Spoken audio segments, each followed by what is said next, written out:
Hello, everyone, and welcome back to Retention Chronicles. Anthony, thank you so much for joining us today. I am so ecstatic and excited to finally get to interview you. You were flexible with the webinar that we ran today, so thank you. Wanted to make sure I share my appreciation. If you could start off with sharing a little bit more about yourself and your brand, that would be amazing. For sure. Thank you for having me, Mariah. It's one of those. It's a pleasure to talk about our business, and it's a real passion of ours. So here we go. My name is Anthony. I'm one of four co-founders of Manmade, where we are originally a boxer brief brand and morphed into a men's essentials brand. Um, so I was a banker. I was in finance. I was in retail banking. Then I went into corporate banking, aka private banking. And so were my friends. So both Robert, Berto, and Phil were all in finance. Berto's actually a CPA. Rob was an investment banker, and Phil was in real estate. So all in finance, but we had a common entrepreneurial itch that needed scratching. So we always kept in touch, and we always knew that we wanted to start a business, but we didn't know what. So long story short, the four buddies that we started to think about different problems that we could solve.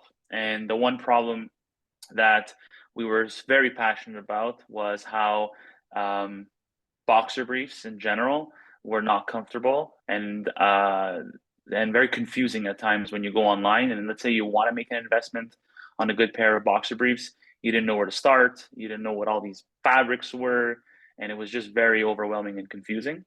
So we decided to go on a 10-month journey to basically produce the best boxer brief. I know we're biased, but But you're allowed to be, you know? exactly. The best boxer brief. It's made of modal fabric. Modal fabric, when we were actually testing different boxer briefs and in the R&D stages, as soon as I put it on, the other three guys, it was like magical. We saw that, for example, that fabric in particular, which sell for $35 to $40 a pair for our competitors. And we're like, that's a little steep on the price point. And we dug deeper to understand why. And then we understood that, okay, we want to build a brand that we love, in the sense where it makes sense to us as well as for men. So our brand is really focused on function over fast fashion. So we eliminated the prints, the colors, we eliminated all the noise, and we just built a boxer brief that is quality, comfortable, and functional.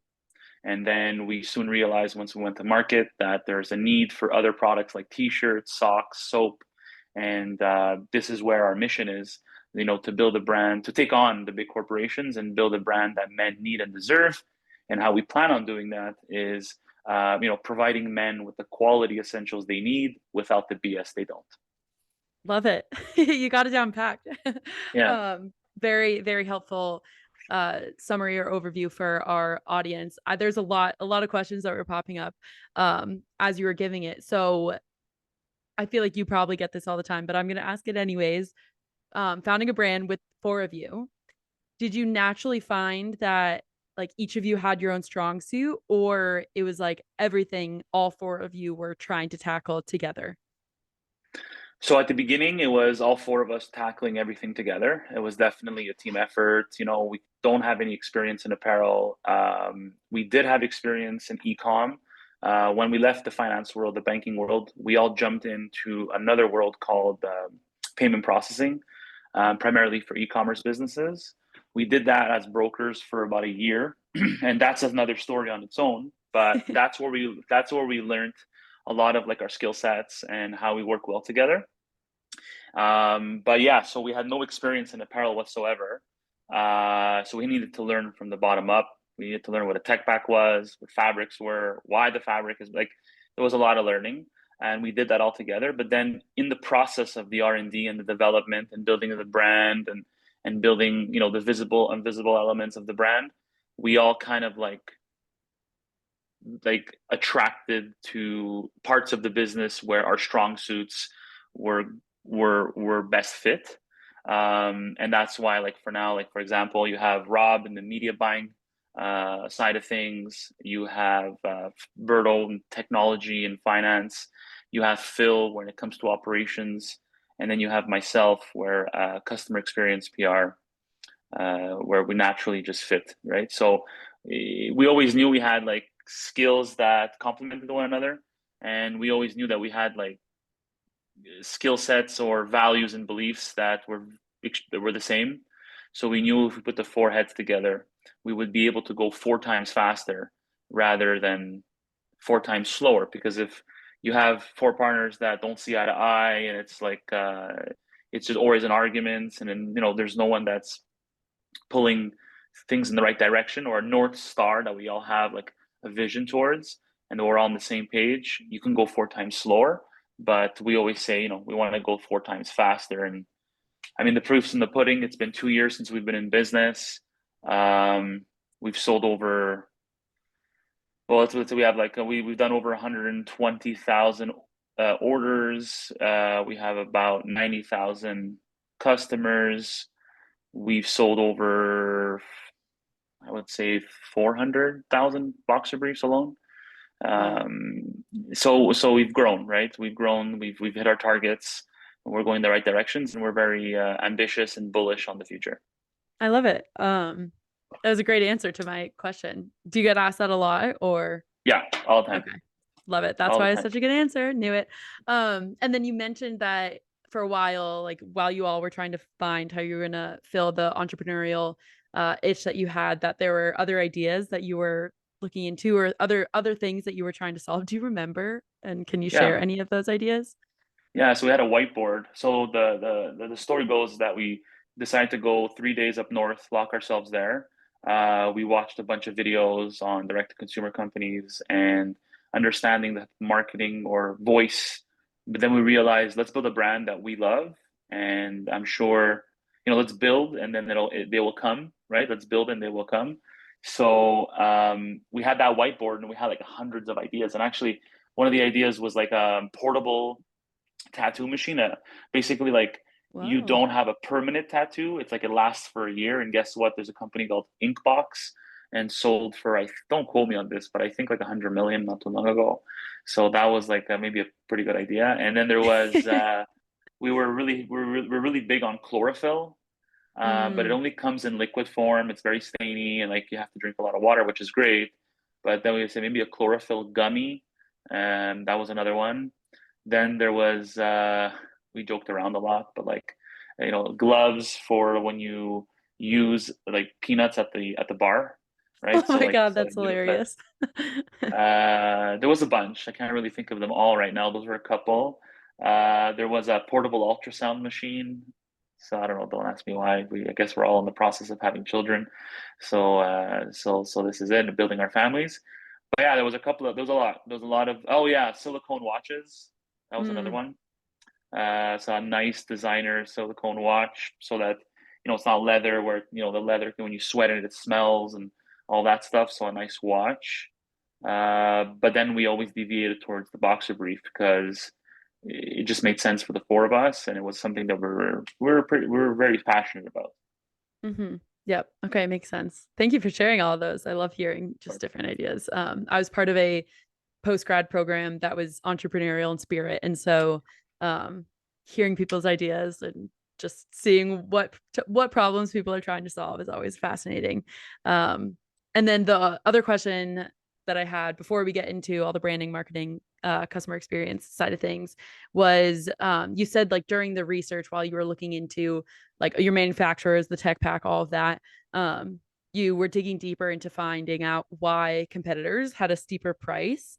And I wanted to dig into that a little bit. Like what did you find? Why was it because of the patterns like that okay, so like the stylistic reasons was why they were Yeah, higher. so a lot of companies focus on fast fashion. Mm-hmm. So what happens there is that you have to invest in many different colors, patterns, SKUs. So if you think of a warehouse space, right, you have so much more to invest in, and then whatever fast fashion is trending that quarter doesn't sell, well, then you got to do the discount sales, and then you got to so you got to play that game. Mm-hmm. Where we were like, we're not so down to be these fashionistas, where it's like, we just want to build like men just want, you The look at each other, basics. men just want, give me something good quality, super comfortable, and easy, and they're happy. So that's literally the recipe. So we said to ourselves, our competitors are selling it so much higher because of those reasons. Why don't we pass that savings to our customer, and they'll be happy, it'll be a win-win, and we could still make the business work. Gotcha. Okay, cool. Now with, what you just said with wanting just good quality product, it's very top of mind for me right now because do you listen to the Limited Supply Yeah, podcast? I do. So, I haven't been as religious, but I love Moise and I love the brand he's built. And my partner Berto listens to it religiously. But we actually got on a 15 or 20-minute call with Moise about 6 months ago, oh, look at that. just or more, yeah, a little bit more, just to ask him a few questions. Hmm. He's done it. He's done what we're trying to do. So Yeah. we asked a few questions. It was very insightful. It was helpful. Oh, that's awesome. I'm glad to hear it. I love the ecom community just being ever so, every day it feels like it gets smaller, which I personally love because I thrive in that. For sure. Um, and so it's very top of mind for me right now because I think it's yesterday's episode, which note we're recording this on October 19th. But it won't be released for about a month. So I think it's episode 11 of their 5th season. I will fact check that, but um they were talking about like when you're just launching a brand, um, if like having a good product is table stakes or if it's like good marketing, right? So like kind of like good product versus good marketing versus having both for being able to like launch your brand into really high scale growth. So what's your opinion on that? Do you feel like there is like good product versus good marketing versus both? Or yeah, what's kind of your thoughts? What's your breakdown there?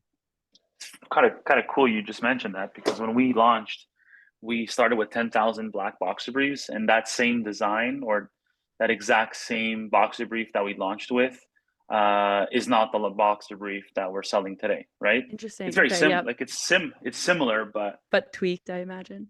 yeah, the tweaked exactly, to make it better.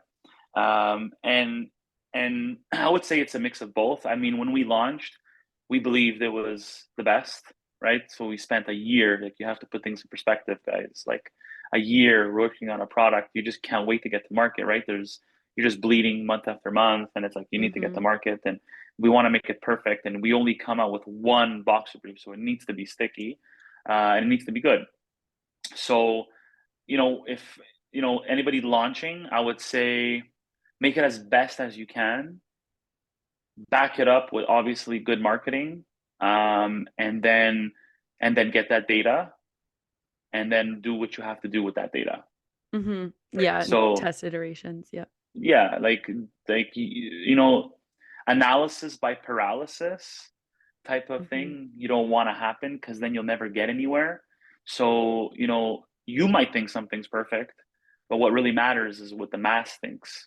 So Mm-hmm. get to market, like do your absolute best, get to market, and then you know if you need to make some tweaks with the data that you receive, make the tweaks and just keep on building on that, and eventually you'll get it where you need it to be. And even for us, like, we have a super great product at this point, but the reason, the fact that we don't have multiple SKUs or products allows us to, every PO, make our product 1% better, Mm, right? We don't look at it like, okay, we got it where we want, with the retentions where we want it, customers are happy, it's going well. Now how can we cut costs? That's right. not that's not the angle we go. We go more like, okay, great, but now in order for us to keep being competitive, we need to keep gathering that data, having a close ear to the ground, which we do very much so. It's literally the reason why I believe we're succeeding. And whatever data we're receiving, we need to cater to our customer, right? So at the end of the day, we're building a brand, like I said earlier, that we love and we do, and that it's a brand that we see ourselves. It's reflective of us. However, we're building a brand for our customers, right? So we need to listen to them in order for us to do that properly. Yeah. So to answer your question in short, I would say both is important, but don't get to the point where you're paralyzed with all the analytics that you're doing. Well, this is a podcast, so we can make it as long as Yeah. answers as we want. I appreciate you kind of entertaining that thought there, because it's something that's been very top of mind. I always love talking about just product versus marketing versus the two.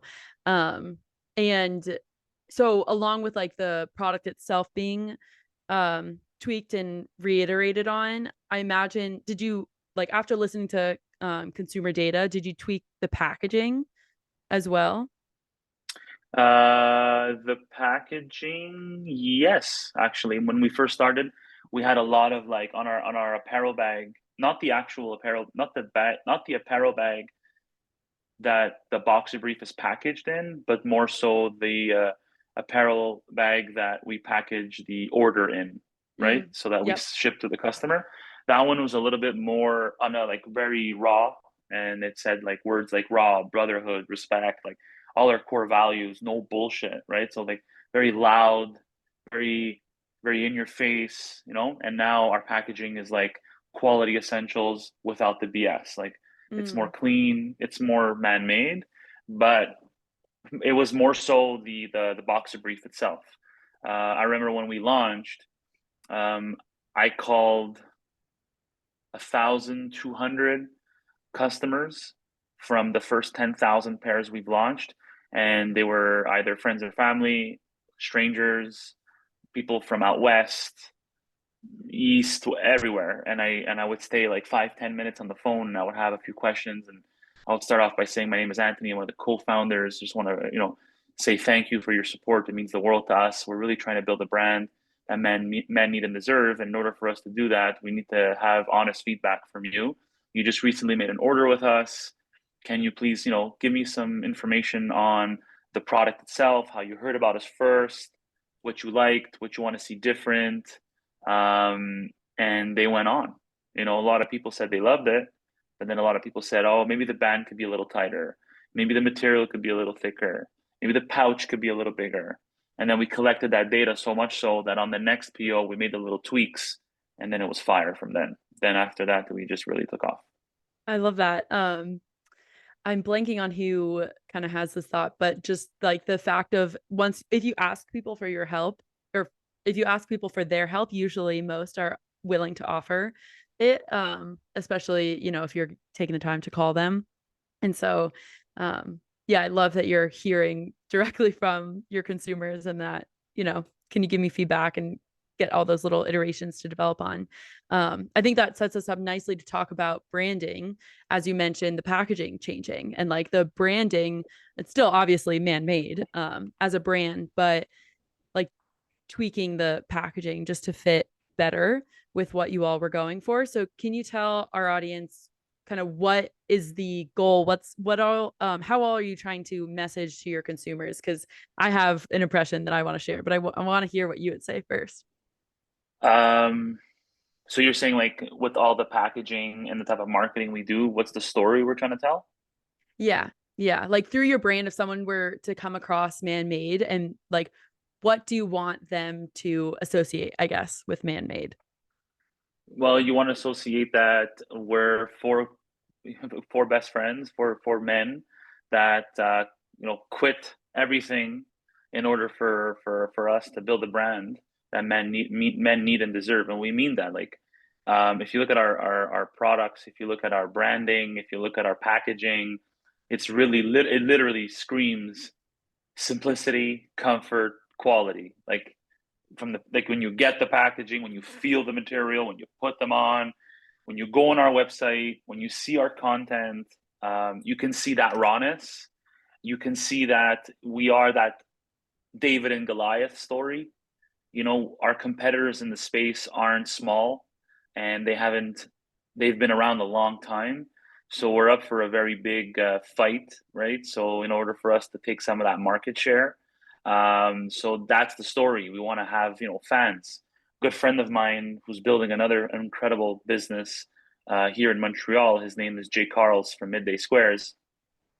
He's his famous quote, and I love it because it's exactly how I see it too. Build fans, not customers, right? Mm, Right? yep. Build fans, and that's what we're trying to do. We have this rule where 7% of your total customer base are fans, are like diehard, they'll be with you forever as long as you treat them well. And the goal is to get to 18,000 of those, right? And once you're at 18,000 of those customers, we believe you have a business that's healthy enough to take any recession, inflation, any economic downturns, and you'll be able to survive, and build that brand. So we're not far from there, but we're not there yet. And we're very in. And I think being an entrepreneur, staying paranoid, on your toes, and being a bit of a worrywart is part of the job. Some of us in the group are less like that, but we all carry that DNA. However, it's important because you can't for a second take your pedal off the gas, because when you do, that's when issues start. Start So to to answer falter. your, yeah, exactly. So to answer your question, it's that rawness, that brotherhood, that work ethic, fun, and respect that we wanna always have as core values. And it really speaks to people, right? Especially with the marketing that we've put out there, it's very different, and the customer experience, right? So it's not only about when you acquire the customer and then you send them the product and it's over, right? It's all the it's I think that's when it starts, Hmm. really, right? Yep. Because CAC isn't, like, customer acquisition costs aren't cheap all the time, and it's rarely cheap, to be honest. And when you have that customer, you need to give him your heart and soul, because if you don't, well, there's so much competition. Why would he stay with you, right? So Yes. Yeah. Yeah. There's actually some crazy stat that our director of partnerships loves to share, and hope I don't butcher it, but something like, I think it was in 2019 or 2013, CAC was on average like, I think $9 a person, and now it's up to like $29 a person. And so for most people whose AOV isn't extremely high, you're not really making is not making sense to have, acquire a customer and then not be putting enough attention to retaining them, because you're not, making that profit off of a first time buyer a lot of the times. So I love that you called attention to that. yeah, so like for us, we definitely want to run a business that is not bleeding, and it's important for us to at least break even when we acquire a new customer. But you are right, like 2015, I guess, not even 2012, 2015, those days of like 5x ROAS is over. If you're Yeah. at if you're at 2 or 3, you're really good, and that's where we hover around.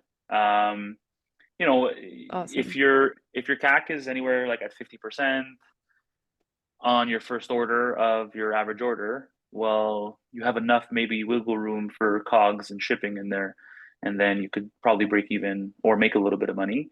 But yeah, regardless, you need to make sure that when you acquire that customer, you take good care of them, because Mhm. especially in our business, it's not a big ticket item where you buy it once and then you forget it. It's literally like every time they need underwear, socks, t-shirts, or soap, where are they going, right? Quite So we literally want everyday essentials. Yeah. exactly. So Yes. you need to cater that, and you need to nurture that, and it's an art, I believe. Yes. And with the kind of the picture that you painted, with your branding of like the brotherhood, respect, but still having fun. I, of course, for the podcast, have to scour your guys' site, and found the Gentleman's Club, which is you all sharing, just like tips and tricks and information around a whole slew of things, um, that men would particularly be interested in learning about.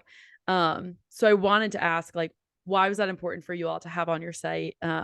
In post purchase, obviously, we see like education is a big part of what you want your consumers to be looking at while they're waiting for the product and while they're getting their product and experiencing it.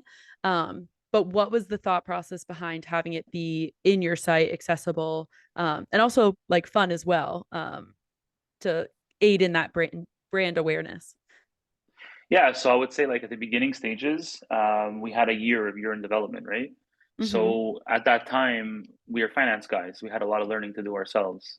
So the way we saw it was this blog or this content, let's do the research and let's give it to the guys on a silver platter. It's a little bit of that locker room talk where not everybody's comfortable talking about certain things like chafing or toenails or hygiene or whatever is on our blog, right? So for us, it's like, okay, whenever we're doing research on fabrics and whatever, let's put it out on paper so that if ever someone wants to educate themselves, it's there and it's easy to read and consume, where an everyday guy can do that. You don't need to have a PhD in apparel to understand what we're saying. So this way they know that they're buying a product or into a brand that's done their research for them, right? It's part of the whole thing about providing men with the essentials they need without the BS they don't. Like, do you need all the different colors? Probably not. Maybe some people like to express themselves a bit different, but if that's the case, we're not for you. If you're Mm-hmm. looking for something that makes sense, that's functional, well, we're the brand for you, and we want to make sure that we give you as much education as possible. It kind of like also morphed into different things. Then we like to do that jab jab right hook type of mentality. Jab jab is like give value to the customer, and then right hook is ask for something, a sale of some sort. We have content constantly being done at the office. We started a YouTube channel. We have a monthly vlog that basically allows customers who are fans or who are rooting for us, who want to know the development of the brand. They have literally videos and recaps of the month before, what happened in that month, some things we overcame, some milestones we hit, and all four of the co-founders partake in this vlog so that you feel something as a consumer to Manmade. You're like, I feel like I'm a part of this journey. As co-founders, when we first started, we had models, right? Mm-hmm. That were doing the acting, that were doing the modeling, and being frugal co-founders and not having an abundance of capital to start, it's an expensive expenditure. So what we did was we decided, you know what, we're gonna go. We're gonna do it ourselves. We're gonna do our own ads. We're gonna do our own modeling. We're four guys. Like, why should we pay someone else? And in this day and age, someone with a six pack and all that, like, it's just like whatever. Like, we're not even like that. Never attracted me to underwear. Like, I want to look like that guy. Like, I wasn't that. That's more of, I think, the fashion side of things. It Mm-hmm. was more like function, comfort. So we ended up starting to do that, and that's when we realized we had something special, because the feedback from our consumers, from our communities, were fantastic. They loved it, right? They knew we Yeah. were the co-founders, and we're not hiding behind our product. We're front and center, right? And if you DM us, if you message us, if you email us, we're answering. Like, I'm very active on the community. So are the other partners. Obviously, we're growing more and more and more, but I'm always checking like multiple times a day the DMs and the emails and anything that has to do with customer touch points. Yeah. Yeah. I love it. I think there's I feel like for ecom in general, having a face of the brand is one of those things that's maybe, yeah, it's more specific, I feel like, to D2C sales. Because you're exactly right. Like the inaccessibility to relate to wherever you're buying from, if it was like department stores, like typical retail, um, then yeah, you have models. But in something where you have a founder leading, the marketing initiatives, in addition to there being cost savings, um, I think consumers like seeing the founders and having a real face of the brand, like you said. Um, They also find and it comedic, right? It's like yeah. Hmm. it's what's the word that someone used? Um, Not unapologetic. Anyways, I can't remember it now. Authentic, or Authentic, yes, but anyway, basically like we're putting ourselves out there, mm, right? Like yep, it's we're putting ourselves out there. We're in underwear. We're grown ass men. Like, we're all married. Like, humbling, yeah. yeah. It's like, okay, like, if these guys are crazy enough to do that, let's try these things, Mm. right? And then you try them, and like, holy shit, these are amazing, You're like, I'm right? about to go join them in these videos. Yeah. So that's really rewarding, and it really gives us the energy and the positivity to continue doing it. Like, the dream is to set up the company and the enterprise in a way where it's fully functional, right? There's a difference between being self-employed and an entrepreneur, a business owner. If you're an entrepreneur, if you're self-employed, like you're creating a job for yourself. If you're a business owner, you got to create an entity where it's running, although you're not there, Mm-hmm. without you being there. So the goal is to build this company to run with upper management and to have different segments of the company running smoothly, but as one. But the four co-founders, focus primarily on just content. Like we Yeah. like brainstorming content, we like shooting content, we like coming up with ideas. And to be frank, like four finance guys, like they don't seem to be, when you look at it from like an outsider's perspective, not now, but maybe then, or ourselves even, right? We'd be like, are we that creative bunch, or we're better with numbers and all that stuff? So we realize that we do have a knack for it. Some can say it's cheesy, corny, whatever it is, but it works, and we find it very natural for us to do what we do, especially with the way we put ourselves out there. So it works. It's easy. We enjoy it, and it doesn't feel like work. So I think that's succeeding, right? So at least every single day you get up and you're doing what you love. So who can ask for better? Yeah, yeah. I mean, I would say it's working just based off the numbers that you dropped at the top of the call. And then as well, yeah, being able to create like funny ads and content so that you all can show off Manmade. And I so in addition to like those ads and the videos that you all are creating with your vlog and YouTube, how else are you all getting in front of customers? Like social Uh, media? Is it yeah. okay?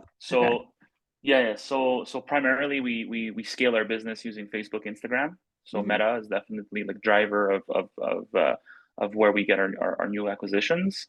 However, it's hand in hand with a lot of PR, hand in hand with interviews, let's say on CTV, on global news, all across Canada, US, radio hosts, newspaper articles. Like we try to, at the beginning, in order for us to sell those first 10,000 pairs, we didn't use Facebook. Like it was no acquisitions by paid media. It was really like guerrilla marketing, getting out there, social media, but like organic. It was really trying to make sure that we don't put ourselves in a hole before even starting, right? Mm-hmm. And then throughout that process, we're testing certain ads. We're seeing what's working, what's not working, what's our CAC. Is it scalable? Is it not scalable? Before putting the pedal to the metal on that front. But yeah, so I would say like 90% is Facebook Meta, and then the other is like PR based, which goes hand in hand. You have Google as well. Um, we're trying other like TikTok, Pinterest. Like there's a couple of other platforms that we're always looking on trying to see if there's something there. But I would say primarily it's Facebook. Yeah. Yeah. Have you found, just it might be preliminary, but we haven't had many brands on this podcast kind of bring up Pinterest as an area of interest. Are there any like early learnings or anything you can share with our audience of, what that's we're looking like for you all? we're just getting started, Mm-hmm. so I can't give you data on that. However, you didn't mention limited supply. That's something we learned on that podcast, where it did really well Yeah. for Moise, and I can see why. Many people get inspired to go buy, especially for gift giving, right on the corner. So people like to get inspired on that, and why not be there? And if Mm-hmm. if return on investment is good, well, it's a great it's a great place to go and acquire new customers. So definitely, we're giving it a shot, and maybe the next time we speak, I can give you more data on that. I was gonna say we'll have you back on and you'll give us an update all about Pinterest, and other things that are going on. That's that yeah, I was curious if you heard it from there or from somewhere else. Um, and like gift giving, especially around the holidays, because we're obviously approaching Black Friday, Cyber Monday, Super Bowl with ecom. So I feel like with gift giving, like as you were speaking. A lot of people, typical, it's like, oh, what'd you get for Christmas? Like in my stocking, it's like socks and underwear, right? But if it's like your typical um pair or your traditional pair versus a man-made pair where you're like, oh, this is like really good quality, I see a lot of opportunity in that. So it makes sense that you all would want to be popping up on Pinterest to maybe get those inspiration boards. Definitely. I mean, gift giving is, Q4 is where we make most of our year. And Q4 is where 90% of our sales is from women buyers. So we know it's going as a gift. And we also learned we would think at the beginning, I'm sure women are annoyed having to buy underwear for their men, their sons or whatever. They actually enjoy it. We did a survey, Oh wow. and we surveyed quite a bit of people, and it's like their way of like showing their love and affection, taking care of the people in their life, the men in their life. So they actually really really enjoy it. So when it comes to targeting on marketing side, definitely there's many times we speak to women rather than only to men. Mm-hmm. So there's that too. The way we do things also on that front is really like raw. Like it's rare you're going to see a polished ad. I mean, now we're kind of starting. They kind of work, some of them depending, but it's more at like bottom of funnel, top of funnel. You're looking at like something like a funny comedic skit of some sorts where we're solving the problem, but it's less on the sales side. And what's also working is our story. Our story is pretty compelling. Four best friends who leave the finance world to start an underwear company. Like, who does that? It kind of draws people in, and then when they look into our site and our products, they give us a shot, and I'm very happy to say like they don't regret it, and that's really rewarding. I would be having a different sentiment about my business if customers were not happy with it. I'm very proud to say that most, if not all, like very rarely do I have customers tell me it doesn't work out, and if it doesn't, it's for reasons that are out of our control, right? Mm-hmm. You can't make everybody happy. That's something that we learned pretty early in the game. But as long as like 90 plus, 95 plus are happy, I think you're doing a good job. And if you look at your retention and how many people come back, that's a good measure for us to also see if our product is a good product. It's a product that is part of the household brands that are being consumed every day.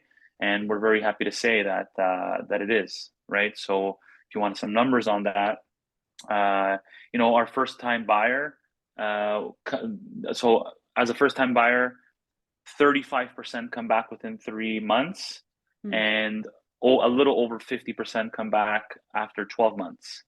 We want to get those numbers as high as possible, but in the grand scheme of things, we have a pretty healthy business, and it works. Many times people don't buy underwear every year either, right? So it could be they make a bigger purchase and then they come back a year and a half later, or someone bought it for a gift and it's now not being purchased by Mariah anymore. Mariah's significant other is buying it, right? So you don't have exactly the same people coming back, because sometimes, like I said, Q4 it's gift giving, but it's really good, and we're really happy about that. Yeah, I love it. Thank you for sharing the numbers. Always love to hear about retention. Obviously, this podcast is called Retention Chronicles. Yeah.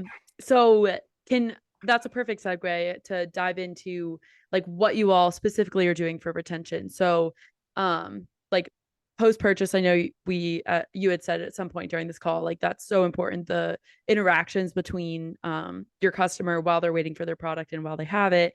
So if we could touch upon that, and then anything else you all are doing to get those impressive numbers for retention would be amazing. Love to hear about it.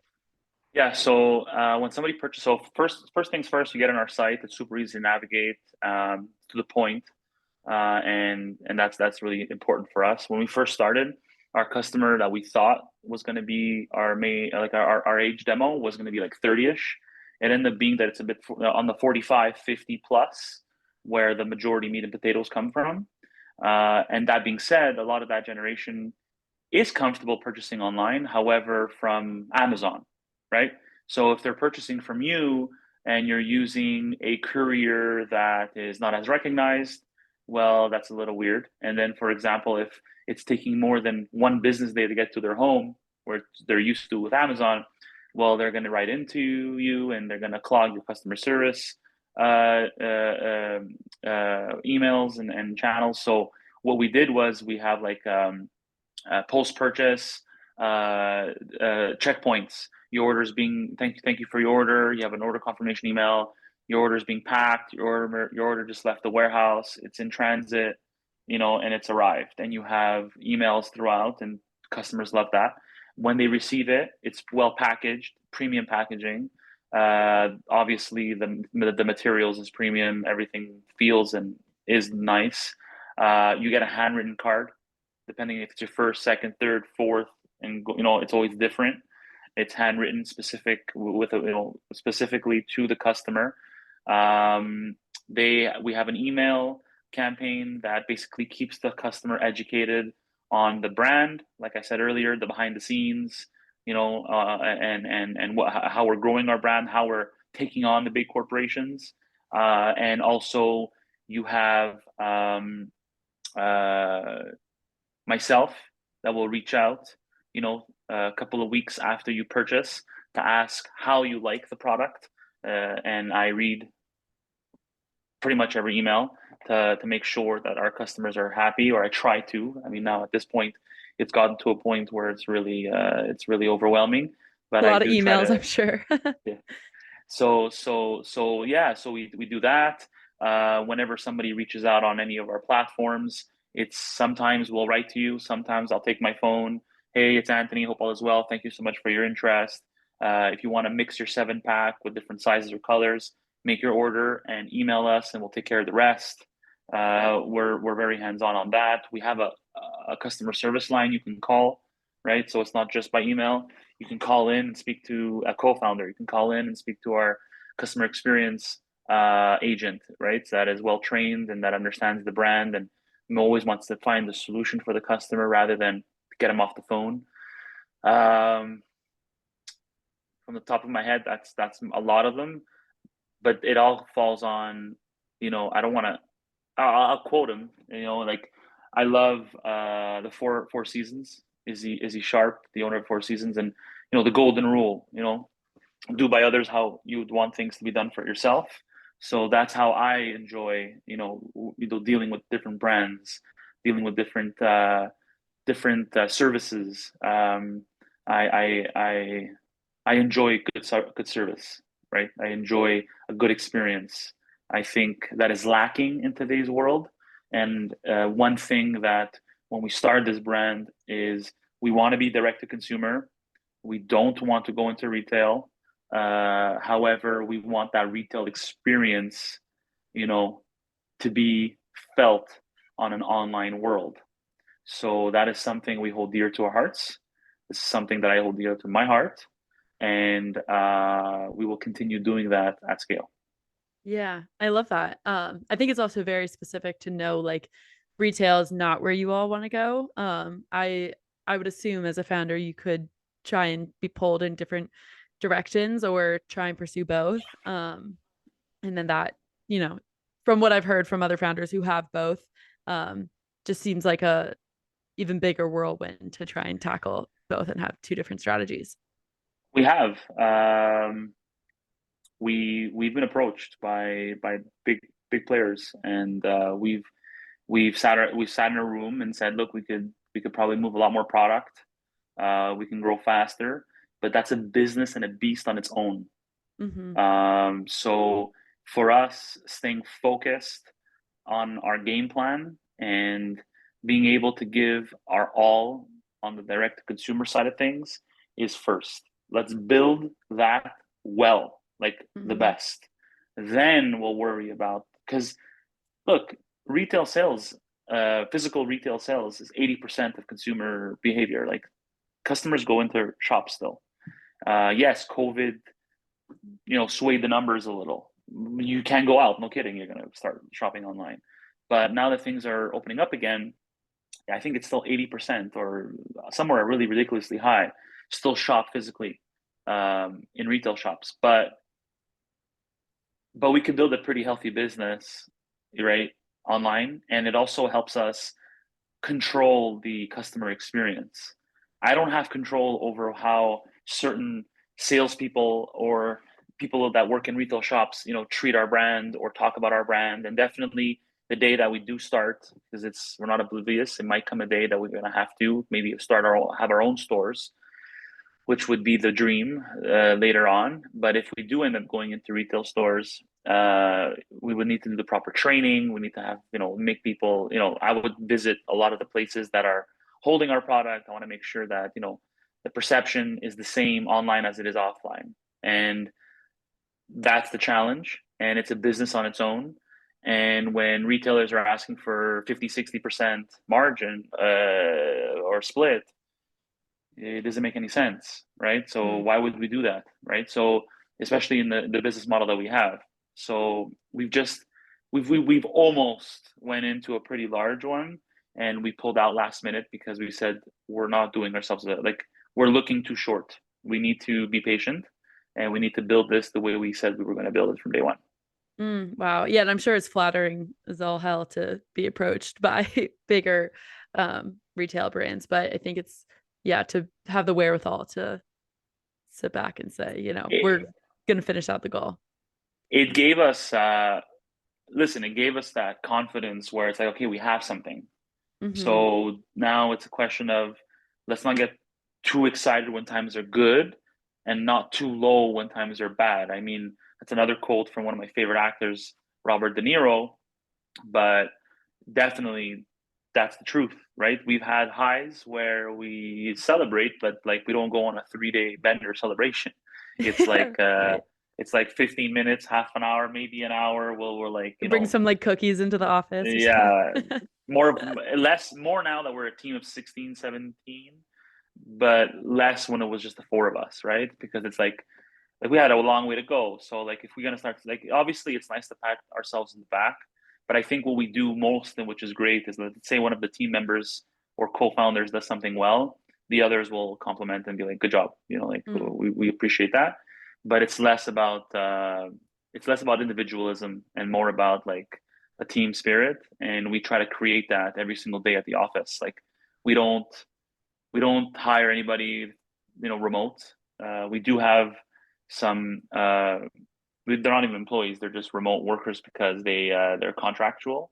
But anybody that's employed for Manmade works at the office. We have an environment where it's opened, where it's contributing, where it's like there's a vibe. Like when you walk into our office, there's a vibe, there's something being built, and it's something about having that human touch or that human person next to you that is so influential. valuable. Yeah. In the beginning, right? You need that. Unless you're like a software engineer or a tech company that just a bunch of software engineers working together. I guess you could have your Slack channels open and just full concentration. But there's a lot happening throughout the day, where if we would have to like message every single time things happen, and then one guy's not at his computer at that moment, it just creates that it's too slow to work. We're big on working collaboratively together. Yeah, I love that. I think that's a great note to end on.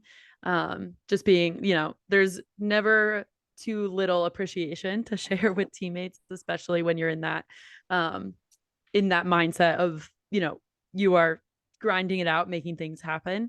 I do always love to open up the space if there's anything you want to share, like an exciting promotion or exciting marketing initiative that you all have coming up. When this episode will be airing in late November. Love to do that before we sign off.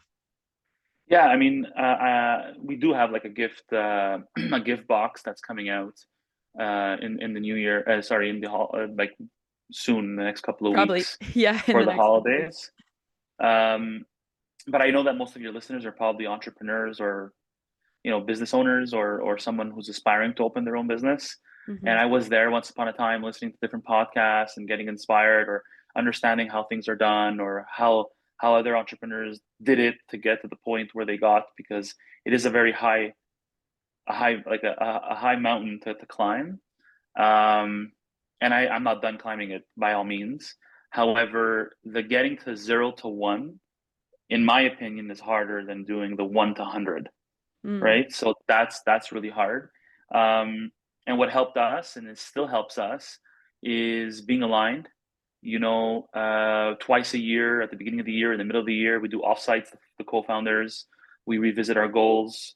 We reverse engineer, saying, okay, we want to get to this point on sales, for example. Okay, how are we going to hit this? Who's doing what? And then we mark that down, and then we go into tech, and then we go finance, and then company culture, and so on and so forth, operations, and so on and so forth, forecasting. And then from all those big goals, well, then we put quadrants. Anthony takes care of this, Bertle that, Phil this, Rob this, and all the employees have their own quadrants, so everyone knows what they are responsible for, and that's revisited once a month. And then twice a week, the four co-founders, the four of us, we work late. We work on the business instead of in the business. So what I'm trying to say is, there's no tricks. There's no. It's just hard work, organization, being disciplined and consistent. So mark it down, write it down, visualize, and just keep pushing forward and keep going and keep going. And you are going to get kicked in the nuts, no pun intended. But once that happens, you just got to be able to take it and keep going, because anything is possible. And as long as you have that will to do it, you can get it done. So anybody listening that's thinking about an idea, just do it. Like we spoke about this in the earlier parts of this podcast. Get the product to a point where you feel is really good. Get your marketing down packed and just get to market, and then gather that data and keep tweaking till you build something where, okay, I'm at a point where I can scale, and now you put marketing dollars behind it to scale it to where you need to be, and then you'll get there. Yeah, I love it. And when you do get kicked, you'll have your man-made boxer briefs on to protect you, to help you through it. So you'll be all good. But I love that advice. Seriously. It's been an absolute joy to get to learn and just get to chat with you through this podcast, Anthony. So thank you for making the time. It's the best part of my day. Thank you. I really appreciate being on this podcast, and your vibes and your positivity, your smile is contagious. So thank you. Oh, thank you. Oh my gosh, that's going to make me blush. So I'll pause the recording. Thank you again. Thank you.